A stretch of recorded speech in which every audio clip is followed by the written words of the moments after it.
Welcome students, स्वागत है आपका मेरे यूट्यूब चैनल में। आज जानेंगे 7.2 का सवाल नंबर 9। कह रहा है कि बिंदुओं A जिसके निर्देशांक -2 और 2 है और B के निर्देशांक 2 और 8 है को जोड़ने वाले रेखाखंड AB को 4 बराबर भाग में बांट रहा है। AB को 4 बराबर भाग में बांट रहा है, पहला भाग, दूसरा भाग, तीसरा भाग और चौथा भाग। तो 4 बराबर भाग का बात हो रहा है, तो अनुपात में बांटने का बात है तो ये एक अनुपात होगा, ये दूसरा, ये तीसरा और ये चौथा, यानी एक भाग एक भाग एक भाग एक भाग, ये एक एक एक, ये चारों मिल करके 4 भाग हो गया। तो आइए शुरू करते हैं प्रश्न को बनाने के लिए। प्रश्न से लिखेंगे पहले ए के बिंदु है -2 और 2, बी का है 2 और 8। कह रहा है 4 बराबर भागों में बांटा गया है। तो 4 बराबर भाग कौन है? AP बराबर PQ बराबर QR बराबर RB। ये आपका 1 बराबर 1 बराबर 1 बराबर 1। अगर इसको हम लोग लिखेंगे तो यह होगा 1 अनुपात 1 अनुपात 1 अनुपात 1। तो सबसे पहले हम लोग मान लेते हैं, माना कि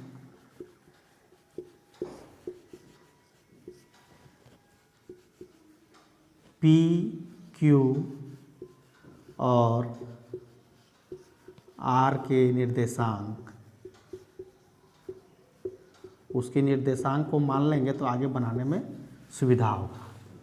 तो P का मान लिए x1 y1, Q का मान लिए x2 y2 और R का निर्देशांक मान लिए x3 y3।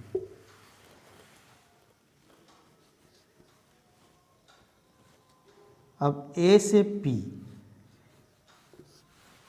P तक का हम लोग विभाजन सूत्र लगाएंगे।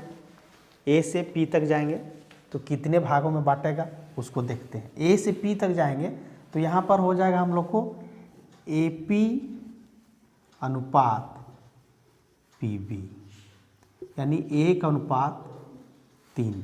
AP 1 होगा लेकिन PB 3 होगा। ऐसा क्यों होगा?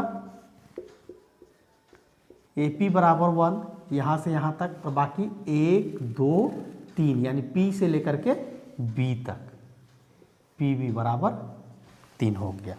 तो अब यहाँ पर A के जो बिंदु हैं -2 और 2 रहेंगे और x1 y1 हम लोग को P का निर्देशांक ज्ञात करना है, तो x2 y2 क्या है? 2 और 8 रहेगा, 2 और 8।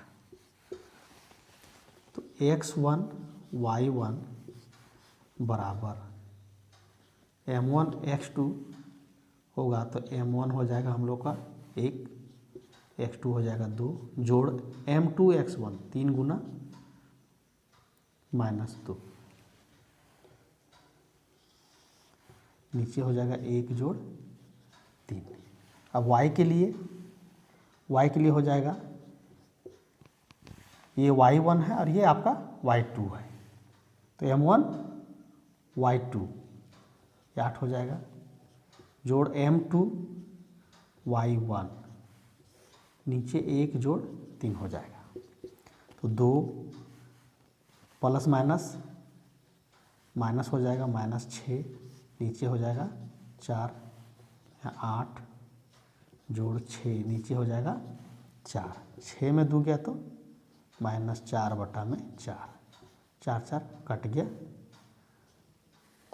यहाँ हो जाएगा 8 से 14 बटा में 4, 2 दूने 4, 2 सत्ते 14, यह आ गया -1 और 7 बटा 2। ये हम लोग का निकला, P बिंदु निकल गया। P के निर्देशांक क्या आ गया? -1 और 7 बटा 2। अब हम लोग Q बिंदु के लिए निर्देशांक ज्ञात करेंगे। Q बिंदु के लिए यहाँ पर जो अनुपात होगा M1 अनुपात M2, यहाँ पर 2 अनुपात 2 होगा। क्यों होगा? क्योंकि 1 और 1 2, 1 और 1 2, तो ये हो जाएगा हम लोग का AQ अनुपात QB बराबर 2 अनुपात 2। और X1 Y1 X2 Y2 इसी के संदर्भ में जब भी निकलेगा, इसी के संदर्भ में हम लोग पढ़ेंगे आगे। X2 Y2 बराबर M1 X2 जोड़ M2 X1 M2 X1 बटा में 2 जोड़ 2। अब M1 Y1 M1 Y2 पहले लेंगे, उसके बाद से M1 Y2। अब हो जाएगा 2 जोड़ 2, 4 माइनस 4 बटा में 4, 8 दूनी 16 और 2 दूनी 4 बटा में 4, 4 और 4 ये क्या है? माइनस हो जाएगा, यहाँ 0 बटा 4 हो जाएगा, ये हो जाएगा 20 बटा में 4, 4 पचे 20, यानी ये 0 हो गया और ये 5 हो गया। ये Q आ गया हम लोग का 0 और 5। तो अभी तक हम लोगों ने देखा कि P और Q के बिंदु क्या है, निर्देशांक जो हम लोगों ने ज्ञात कर लिए हैं। और एक चीज़ देखने से आप लोग को ये समझ में आ रहा होगा कि X1 Y1 A के बिंदु को ही लेके चलना है और X2 Y2 जो है B को लेकर के चलना है, ना कि यहाँ जो आंसर आ रहा है उसको लेकर के चलना है। अगर ऐसा करेंगे तो मेरा आंसर गलत आ जाएगा। और AB को जो है 4 बराबर भागों में बांटा गया है, ये याद रखना है। तो अब हम लोग R के लिए ज्ञात करेंगे। R के निर्देशांक, यदि आप मेरे चैनल को पसंद करते हैं तो लाइक शेयर एंड सब्सक्राइब जरूर करें। R के निर्देशांक क्या है? X3 Y3। अब यहाँ पर क्या हो जाएगा? अनुपात जो है AR अनुपात RB बराबर हो जाए क्या? 1 2 3, 3 अनुपात 1। इसको हम लोग लिख सकते हैं M1 M2 सुविधा के लिए, ताकि बनाने में सुविधा हो। और ये X1 Y1 X2 Y2, X3 Y3, M1 X2 M1 X2 X2 ये हो जाएगा, plus M2 X1 M2 X1 X1 minus 2 हो जाएगा। ये आपका 3 जोड़ 1 हो गया। अब यहाँ आएंगे तो M1 Y2 Y2 कौन होगा? 8 होगा। M1 हो जाएगा 3 गुना 8 जोड़ M2 Y2। जब 2 लेंगे तो इधर 1 लेना है। जैसे M2 बोले तो यहाँ पर 1 लेंगे, अगर M1 बोलते तो 1 के साथ 2 लेते।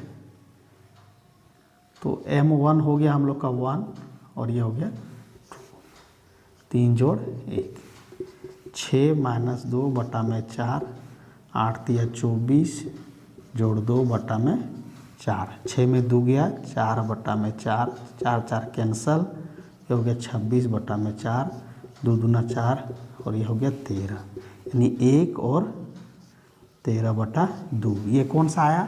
ये हम लोग का आ गया R बिंदु, 1 और 13 बटा 2। तो यहाँ हमने देखा P का वैल्यू आ गया, Q का आ गया और R का वैल्यू आ गया। यही हम लोग को ज्ञात करना था।